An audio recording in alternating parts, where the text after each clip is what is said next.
What's good, YouTube? It's your boy, Mr. Power Universe, and I want to welcome you guys back to episode 5 of the Mr. Power Universe podcast. Yes, sir. We are 5 episodes in, killing this shit, right? Look, off rip, welcome back, y'all.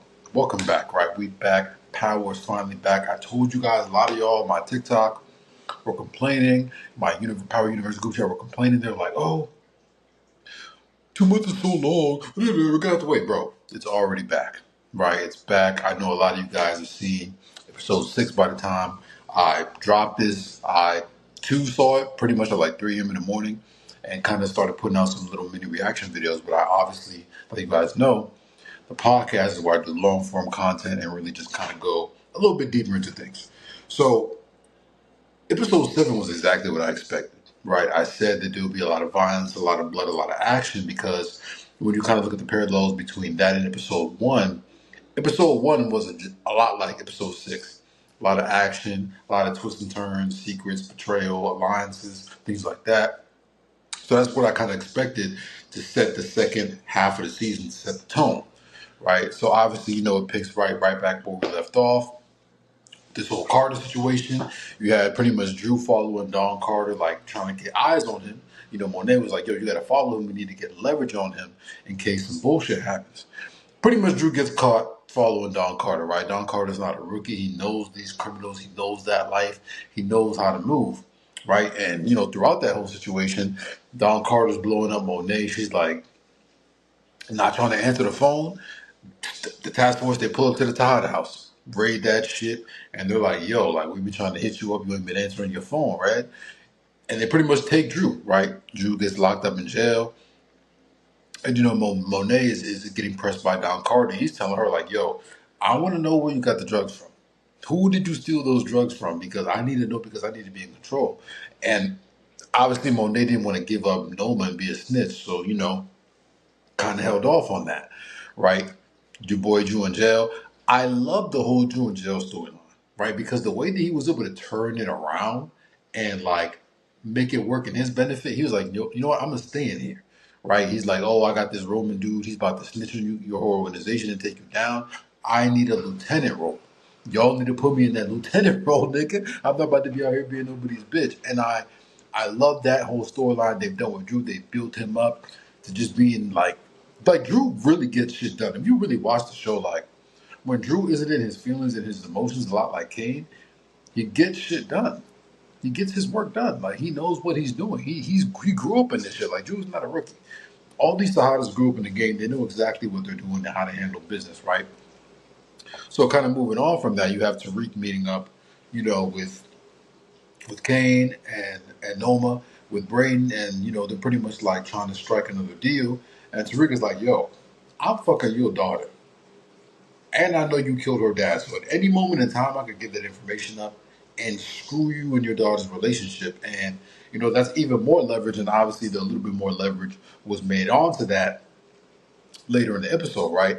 So, Norman and Kane go to dinner and they get pretty much shot at in broad day by Zion, right? Who happens to be working for Detective Don Carter as well, right? So this dude really got to deal with like all the feds. Like he really got everybody under his thumb. You know what I'm saying? And it makes so much sense why, in the episode description, it was saying like Monet's trying to get her family out from under Carter's thumb. And he even in the episode, she was trying to warn Kane too, but Kane isn't really believing her like that because, Kane knows that she robbed him for the drugs, right? And he didn't snitch because of that. He decided to, put the family first.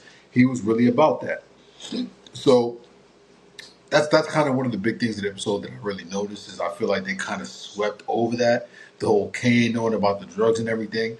But I feel like that storyline is going to fall through considering the fact that like Noma is even more exposed now, right? The Russians are out the picture, right? Because of the feds and everything. Who's going to move her weight? Now she don't got those government contracts because Zion, killed that one government dude she was working with. So she has a lot of problems she has to deal with. She has a lot she has to deal with that's not looking good for Noma at all. It's looking like her and Don Carter and the whole task force, they're all going to get wiped off. They're going to get wiped out the fucking map. It's only a matter of time. And as we get closer to the finale, bodies are probably going to start dropping. I don't see anyone like super super major dying outside of Drew. I don't see any of like the main characters dying yet outside of Drew. But as these episodes kind of air out, we'll be finding out more. One of the main things that everyone's talking about is this whole Diana and Tariq storyline, right? This Felicia Lewis cop, she has lost her fucking mind, bro. Like seeing that scene was so crazy because like so many of my followers and so many people on the internet were literally saying verbatim, as was I, she's probably gonna kick Diana and be the reason that Diana either loses the baby or has some complications with the baby, just something involving the baby in her storyline, right? And it happened exactly how we thought it was. And that was kind of a theme for this whole episode is like this episode was underwhelming for me because I like suspense in TV. I hate going into an episode or a TV show knowing literally everything. That's why when I watch specifically like movies and stuff, I don't even look at the trailers. New shows, I don't even look at the trailers because they're gonna reveal everything.